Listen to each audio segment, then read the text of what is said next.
Entre el 2009 y el 2013 fui presidente de la Comisión de Gobiernos Autónomos, Autonomía y Descentralización del Estado. Y fue precisamente en esa comisión que aprobamos lo que hoy se conoce como el COTAD, el Código Orgánico de Organización Territorial, Autonomía y Descentralización. ¿Para qué? Para poder dar una sola norma a todos los gobiernos autónomos. Esto es, a los gobiernos provinciales, a los gobiernos municipales, a los gobiernos parroquiales y, si algún día se forman, también a lo que serán los gobiernos regionales. Fundimos casi 20 leyes en una sola norma. Y por ello es importante hoy también señalarles que la reforma que se está buscando aprobar por parte del Ejecutivo en la Asamblea Nacional atenta al principio de autonomía política, administrativa y financiera. El gobierno nacional pretende decirles qué es lo que deben priorizar. El gobierno nacional pretende decirles cómo se debe administrar y en qué se deben invertir los recursos, y al mismo tiempo pretende incidir en sus recursos financieros, básicamente para poder disminuirlos. ¿Cuál es el argumento? Y ustedes lo habrán escuchado. Buscan generar una frase que a todos suena bien, el 70% para obras y el 30% en cambio tiene que dedicarse a gasto corriente. E incluso han llegado a ridiculizar y decir que el 70% tiene que ser para obras y que con eso van a impedir que se destine y que se utilice la plata de los gobiernos autónomos en fiestitas, en celebraciones y trayendo artistas extranjeros y también locales. Pero eso es simplemente una frase. Atrás de esta frase, que puede sonar bien, esta frase que puede ser aplaudida por la ciudadanía, hay una realidad que te están queriendo esconder. Veamos si en los siguientes minutos les puedo explicar. Primero, la Constitución de la República estableció un título que se llama precisamente la organización territorial del Estado, que está entre los artículos 238 al 274, todo lo que tiene que ver con los gobiernos autónomos. ¿Qué es lo importante de este título que por primera vez se incluyó en la Constitución de la República? Que aquí se establece un régimen de competencias. ¿Qué son las competencias? Las competencias son lo que le corresponde hacer a cada uno en el territorio. Esto es, ¿qué le corresponde hacer al gobierno nacional, al gobierno provincial, a los municipios, a las juntas parroquiales? Antes de la Constitución del 2008, mucho se hablaba de descentralización, pero nunca se discutía de las competencias.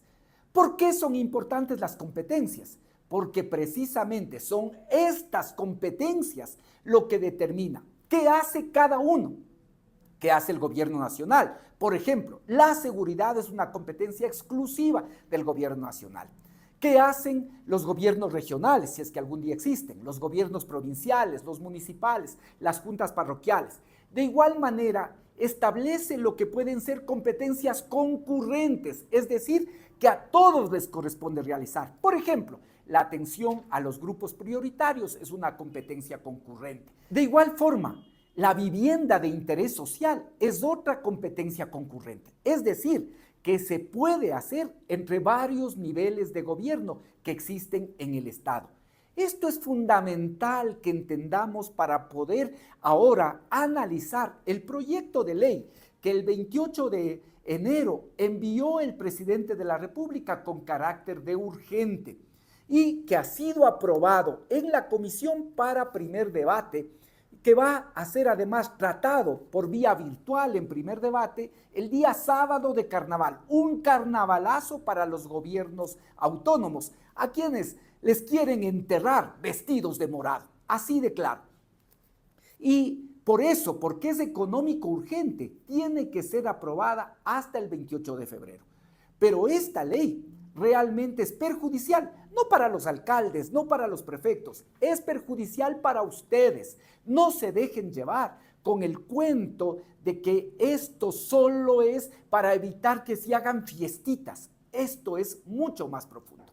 Entonces, Les decía, primero, la Constitución estableció el régimen de competencias. Quiero abundar sobre esto porque en la exposición de motivos se hace también referencia a las competencias, pero de forma absolutamente tramposa. Es decir, solo se pone lo que corresponde hacer a cada nivel de gobierno, pero que tiene que ver con las obras físicas. Y no se dice que la Constitución les obliga a las provincias, a los municipios, a las juntas parroquiales a hacer otras cosas. Es decir, que les manda por disposición constitucional a que realicen no solo obras físicas. Expliquemos esto. El gobierno nacional, por ejemplo, según la Constitución, el artículo 261 establece cuáles son las competencias exclusivas del gobierno central, es decir, lo que les corresponde realizar solo al nivel nacional. Ya había mencionado una, por ejemplo, lo que tiene que ver con la defensa nacional, la protección interna, el orden público, las relaciones internacionales, el registro de personas, en fin, 12 competencias. Luego, el artículo 262 establece las competencias, es decir, lo que harían en el país si existirían las regiones. El 263 establece qué es lo que les corresponde hacer a los consejos provinciales y les señala 8 competencias. De las 8 competencias, solo 3 tienen que ver con obras físicas, vialidad, riego y las obras que pueden realizarse en microcuencas. Es decir, las otras 5 competencias, las otras cosas que les toca hacer a los gobiernos provinciales, no están directamente relacionadas con obras. El artículo 264 dice qué es lo que tienen que hacer los municipios. Y en los municipios hay 14 competencias. De esas 14 competencias, 3 tienen que ver con obras, evidentemente obras muy grandes, como la vialidad en los cantones, agua potable, alcantarillado, servicios de saneamiento ambiental y otras infraestructuras que están determinadas, tanto por la Constitución como por el COTAD. Y luego hay 6 otras obligaciones de los municipios que no tienen que ver con la realización de obras, sino, por ejemplo, con planificar el desarrollo cantonal, con la protección del patrimonio, patrimonio natural, patrimonio cultural. Y podríamos decir que hay otras 5 competencias que pueden tener que ver con las dos cosas, con la realización de obras, pero también con la utilización sobre todo de personal técnico. Y de igual forma, las juntas parroquiales tienen que hacer con su limitado presupuesto algunas obras de la parroquia, pero lo fundamental es sobre todo que tienen que gestionar con los municipios y con los consejos provinciales. Por lo tanto, es la Constitución la que determina que es obligación de las provincias, de los municipios, de los gobiernos parroquiales, que no solo tienen que hacer obras físicas, también tienen que prestar servicios, también tienen que brindar asistencia técnica, también tienen que entregar bienes. Es decir, una serie de cosas que no necesariamente solo tienen que ver con las obras físicas. Creo que es fundamental que esto podamos entender. La Constitución les obliga no solo a la realización de obras físicas, sino también de otras responsabilidades que no únicamente tienen que ver con la ejecución de obras. Esto es fundamental y que además estas obras o estas inversiones que hace el municipio o los consejos provinciales son fundamentales para garantizar la calidad de vida de sus ciudadanos. 2. ¿Qué es lo que dice el proyecto de reformas? El proyecto de reformas, primero, no considera que aquí los gobiernos autónomos descentralizados tienen diferentes realidades. A pesar que desde mediados de los años 70 se establecía como requisito que para la formación de un cantón se requiere 50,000 habitantes, hasta este momento casi el 70% de los municipios del país no cumplen con ese requisito. Fueron creados por otro tipo de consideraciones, algunas incluso consideraciones de tipo político, para pagar favores que se generaban a nivel de ese momento el Congreso Nacional. Lo cierto es que gran parte de los municipios aún no tienen 50,000 habitantes. Por lo tanto, No todos los gobiernos autónomos son de la misma dimensión, ni todos tienen las mismas capacidades institucionales. Segundo, no consideran que en los gobiernos autónomos descentralizados la ejecución no es lineal. La ejecución en muchos casos de una obra se va realizando año a año, y más aún si consideramos que en estos 2 años del gobierno y en el anterior también del presidente Guillermo Lasso y ahora del presidente Daniel Noboa, no ha existido pago oportuno de los recursos que les corresponden a los gobiernos autónomos descentralizados. Por lo tanto, la ejecución no es lineal. Tercero, y esto es lo más grave, se excluye de lo que es la inversión, por ejemplo, a todo lo que tiene que ver con el personal especializado. Podemos llegar al absurdo que los municipios, los consejos provinciales pueden tener máquinas, pero no operadores para que puedan funcionar esas máquinas. O de igual forma, puede construirse, por decir algo, en el caso del municipio de Quito, que tiene además también la competencia de educación, pueden construir escuelas, pero no podrían contratar a los profesores que trabajen en esas escuelas. Lo mismo podemos decir de lo que pasa con los más de 600 puntos de 60 y piquito y muchos otros gobiernos autónomos descentralizados, precisamente cumpliendo la competencia concurrente de atender a grupos vulnerables, realizan diferentes actividades que ahora podrían verse afectados porque no podría tener el personal especializado para esta inversión social que realizan los gobiernos autónomos descentralizados. Esto es una barbaridad. Y además, ¿cómo salió el proyecto de primer debate? Realmente preocupa más, porque lo que hicieron es adelantar el inicio de este proyecto y ya no solo será a partir del año 2027, sino a partir de este año. Y esto es completamente absurdo, a partir de mediados de este año. ¿Por qué? Porque los presupuestos de los gobiernos autónomos fueron aprobados a finales del año anterior y por lo tanto ahora, ¿sí?, no pueden ser modificados sino hasta cuando pueda realizarse una reforma al presupuesto, que evidentemente no se hace en los 6 primeros meses del año. Por lo tanto, ahora, con los cambios que hicieron, perjudicaron aún más a los gobiernos autónomos descentralizados y sobre todo a ustedes, ciudadanos y ciudadanas, que son los que se benefician de los servicios especializados que prestan los gobiernos autónomos o de cuando los gobiernos cumplen con personal técnico especializado, por ejemplo, todo lo que tiene que ver con gestión ambiental, que no se requiere tanto de obras, sino sobre todo de tecnología y personal especializado. Y cada una de las competencias podría irles señalando lo mismo.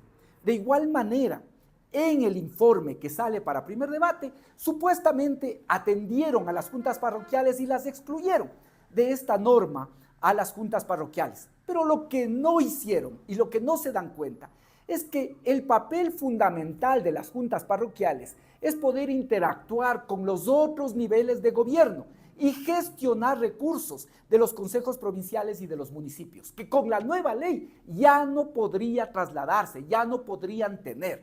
Por lo tanto, sí se verían afectadas las juntas parroquiales con esta ley nefasta que se pretende aprobar en la Asamblea Nacional. Hay que seguir vigilantes. No hay posibilidades de corregir esta ley. Esta ley tiene que archivarse y cada uno de los ciudadanos debe estar vigilante de cómo votan los asambleístas, porque hay muchos que han alquilado o han vendido su conciencia o han arrendado su conciencia, porque si viene otro, también lo volverán a hacer. A esos asambleístas hay que vigilarlos, porque no van a perjudicar a un alcalde o a un prefecto, le van a perjudicar a usted y en todas las actividades que realiza los municipios, los gobiernos provinciales, para mejorar la vida de los ciudadanos, para permitir que se hagan actividades como por ejemplo escuelas deportivas, para vigilar la calidad del ambiente, para poder cuidar el patrimonio cultural, el patrimonio natural, para incentivar el arte, para incentivar la cultura, para incentivar el deporte. Eso ya no se podrá hacer. Esta ley es muy grave. Los expertos dicen que con esto además se puede llegar a reducir en 1/3 parte los recursos de los gobiernos autónomos descentralizados.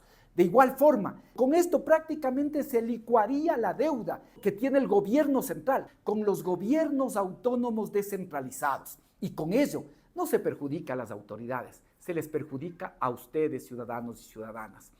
No entiendo qué pasa con los alcaldes, con los prefectos, con las juntas parroquiales. Cuando fui presidente de la Comisión de Gobiernos Autónomos y nos tocó aprobar el COTAD, muchos me decían que el COTAD podría provocar una paralización nacional porque significaría afectar los recursos. Sin embargo, actuamos de manera responsable en relación con el Ejecutivo y pudimos tener una ley que permitió tratar a los gobiernos autónomos con respeto y sobre todo atendiendo los principios que están planteados en la Constitución.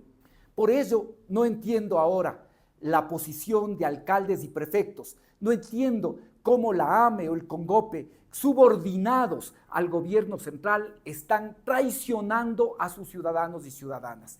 Esto no puede ocurrir. Es necesario que los ciudadanos entiendan que con este proyecto se les va a reducir presupuestos a ustedes, se les va a reducir presupuestos a cada uno de los gobiernos autónomos centralizados. Vamos a estar vigilantes porque esta ley significa debilitar lo que hacen los municipios, los consejos provinciales y las juntas parroquiales. Significa quitarnos los recursos para que todo siga utilizando el gobierno central, que además ha demostrado incapacidad e inoperancia. Como ha dicho el alcalde Pavel Muñoz, con esto básicamente lo que se demuestra es que el gobierno tiene la actitud del perro del hortelano. No hace obras, ha demostrado su completa inutilidad, pero además no permite que los gobiernos autónomos descentralizados puedan realizar las obras en beneficio de la ciudadanía. Vamos a seguir vigilantes. Este proyecto debe ser archivado y solo se lo puede lograr con la fuerza de los ciudadanos.